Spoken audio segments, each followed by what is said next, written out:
Hey everyone. Hey, just wanted to share. Been turning wood for a little over a year or so now. Um, Finding new techniques. A lot of it's on YouTube from pretty good wood turners and do-it-yourselfers and things like that. So I don't take credit for all of I see on there. So I mean, it's a learning process, and YouTube's a great source to find out new techniques. This is the one I come across. It's a drum sander for my lathe, as you can see. Built this from several people that's kind of did the same thing on YouTube. This is my concept and what I did.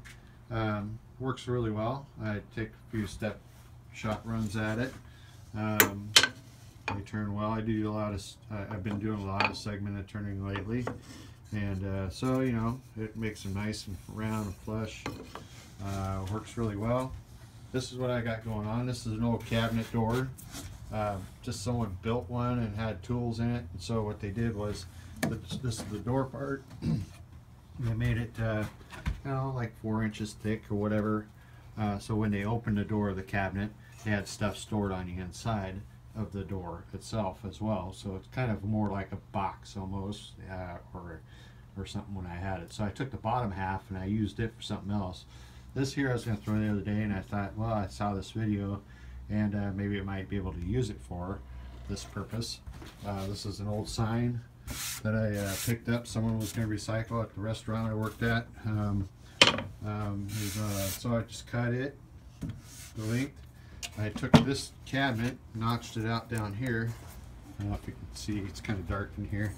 Notched it out to fit over the bed of the lathe, and it fit flush perfect down on my table. And then down here, pretty much perfect. So it sits on the supports of my lathe. So I hinged this, cut this sign off, hinged it down here. So this side will be secure, and then this side here will raise. So it's an adjustable bed. Put an adjustable screw under there so I can raise and lower it as I go. If I need to raise it to shave off more, I can do that, lower it, so on and so forth. So yeah, so that was all free purpose stuff. Didn't cost me anything. This here, just my faceplate, and then I rounded out a piece of waste wood that I had, and made it fit inside this 4-inch PVC pipe, and then I capped it up with another piece of scrap wood from a previous turning, thinned it down, and then I hot glued these two pieces on there, so it's nice and secure. Brought up the tailstock so it would be nice and secure. So this here, I went to Habitat for Humanity. Just a piece of wood. They just gave it to me because I don't know. They just said you can just have it. I asked them how much it was. There was no tag on it. So that was free. Then I went to Harbor Freight and bought this 80 grit roll of sandpaper. Nothing wrong with it. $8, 25 foot. They got 80 grit. They got 120 grit. And I think they have one other type of grit. So I took it, hot glued one in, wrapped it around, hot glued the other end. I'll take a few test runs at it, as you can tell already. That I'd share. So this is one ring I've been kind of working on. You can still see some spots in it. Thing does pretty good. I'll do this ring. I've been kind of working on it. This is a Purple Heart and cherry. I'm not sure how much of that cherry is going to come off. I kind of made it a little thin, but this was going to be a feature ring. The goal is to flatten all the surfaces up here and down here, so we can glue them together. There's no wet gaps. So it kind of acts like a planer, I guess you can say. So for the most part, it does very well. This one's been plain, or sanded down. This one's been sanded down, so you can tell there's no gaps. So works really well. Hope this works out. Hope this will share this video and help somebody out. It'd be kind of cool to maybe get some followers and whatever. Let's get started. I'll just run this through, and I'll start. I'm gonna be starting to post more videos just because I think it's kind of fun. Been doing a lot of Facebook stuff too, just going live on it and sharing what I do.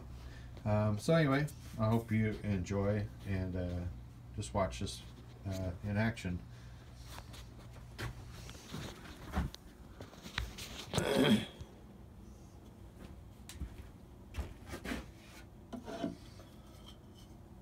So make sure it goes through. You don't want to go through all the way. You don't want to get too big of a bite when you do. Otherwise, you have to force it. You don't want to force it. Just want to take multiple passes at it. Flip it over every so often. Make multiple passes with it. And as it starts getting better, passing through, you just tighten it up just a little bit. Or raise the bed up just a little bit so the sandpaper will get a better grab on it and take more off the wood. So here we go.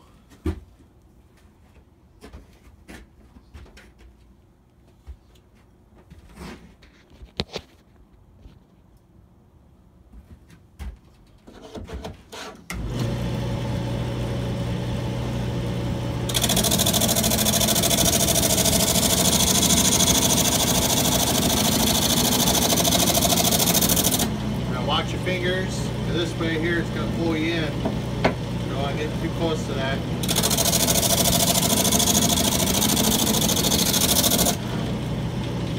Flip it over.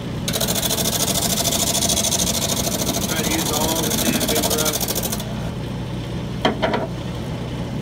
We don't get no spare spots. Starting to pass through pretty easy. Kind of hear it where it hits. Kind of turn it. Get a different angle on it.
raise it up one more time a little bit. Make little runs at it.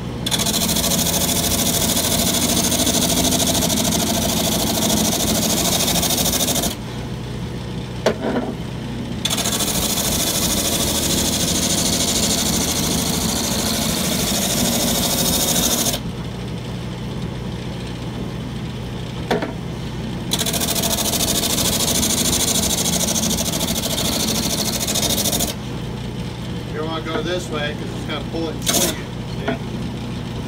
Then you'll have a chance of pulling your hand in there, so you're going to push it in. Be sure about it.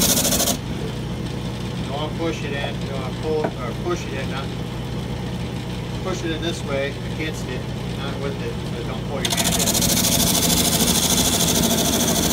Your hand in there would be pretty scary.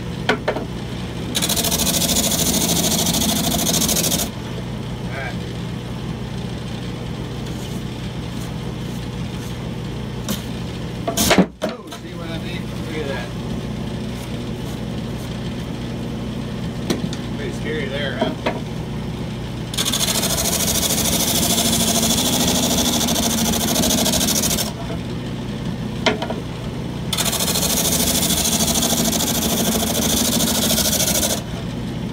Little lesson learned right there.